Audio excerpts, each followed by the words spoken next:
I'm Trinice Giles, and I'm interviewing you for a TSU history project for my African American history class. My name is Marlina Baity, currently an educator in HISD. Okay, so I have just a couple questions. Mm-hmm. So you attended Texas Southern University, so I just want to ask you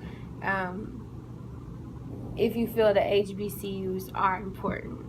I do feel that they are important. I believe that the culture on an HBCU is a lot different compared to maybe your normal Ivy League school. I feel that at HBCUs, you really learn who you are. You learn a lot of the history of the university, but I do believe that they are important.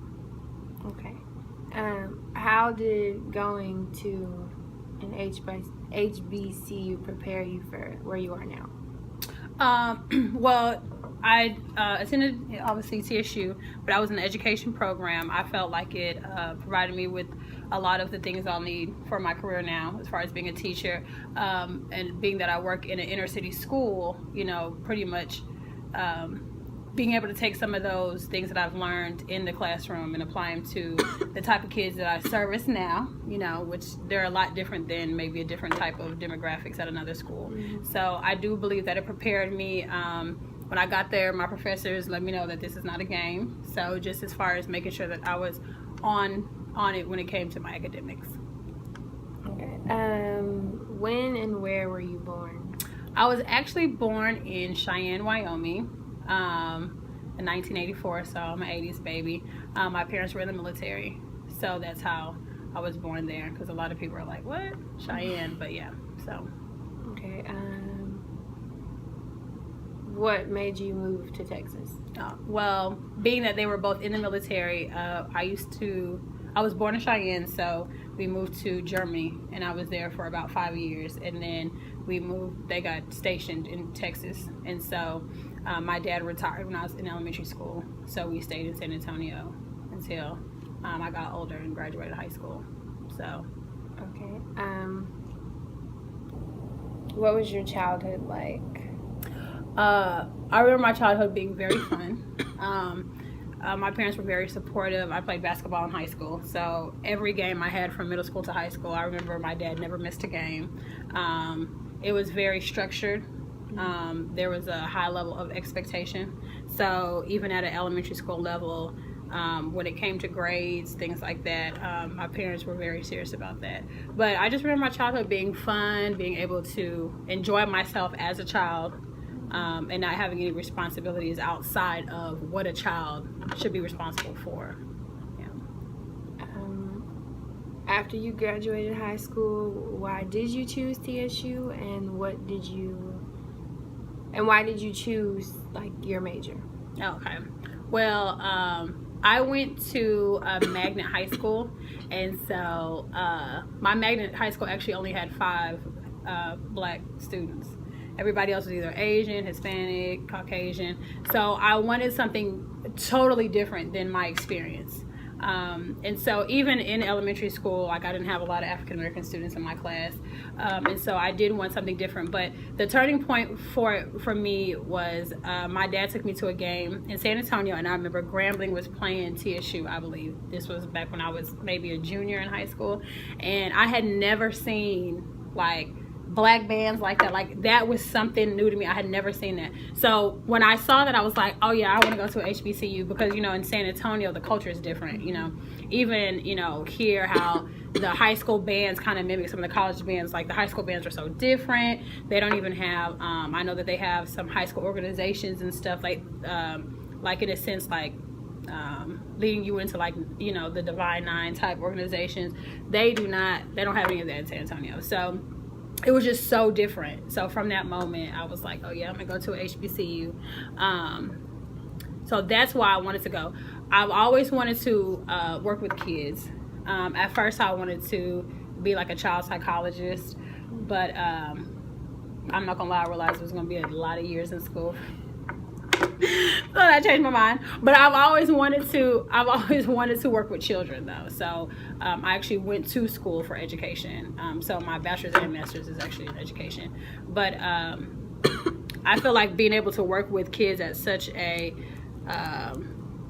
fragile time in their life, you know, they're very impressionable at this age, and I feel like a lot of times whatever happens to them at this age kind of may determine how they are when they become adults. So just being able to, like, you know, serve these kids, listen to some of the things that they go through, let them know that what they see is not necessarily how life operates, and that you can do more despite, you know, what's going on around you. But yeah, like I said, I've always wanted to work with kids. So okay.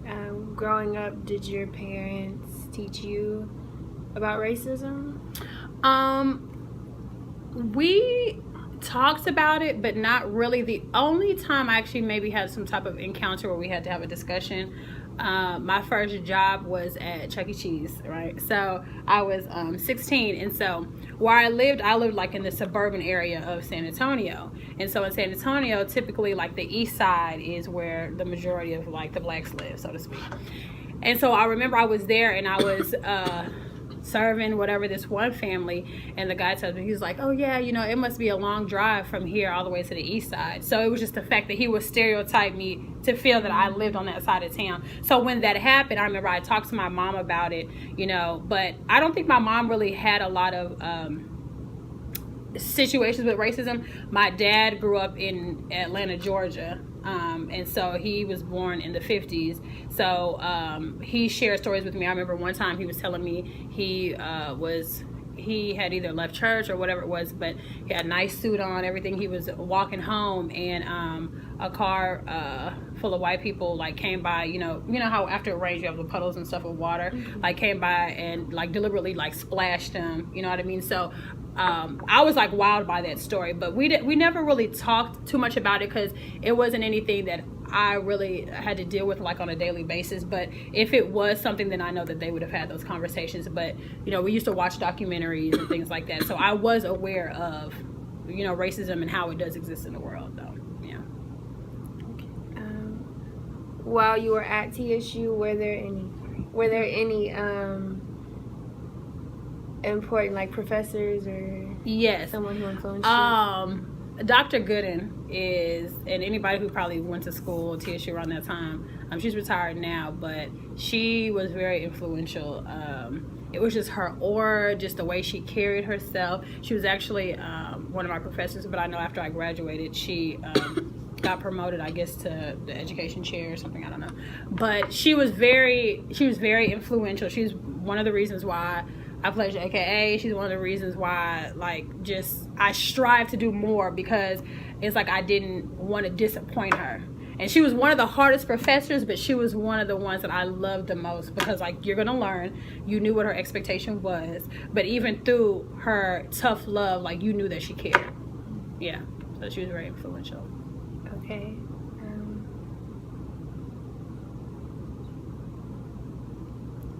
Would you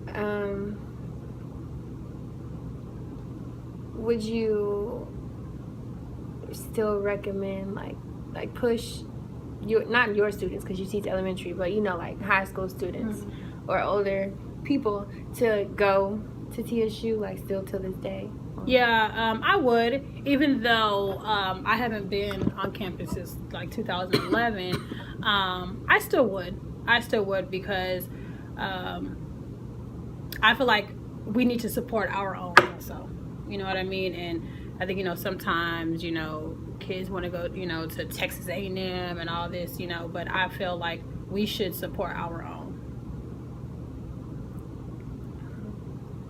What do you think is like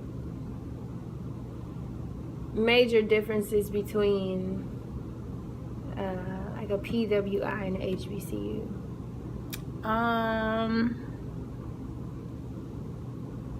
You know, honestly,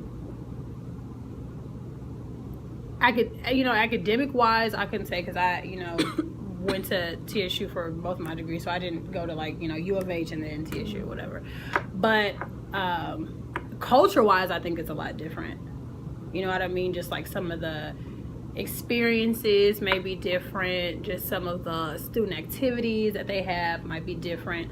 Now I've been told that sometimes that there tends to be a little bit more racism on, you know, different, those types of campuses versus obviously HBCUs. But as far as specifics, I wouldn't know, not saying that there aren't differences, but because my experience has only been at HBCUs, you know, like that's, you know, I can only answer based on that.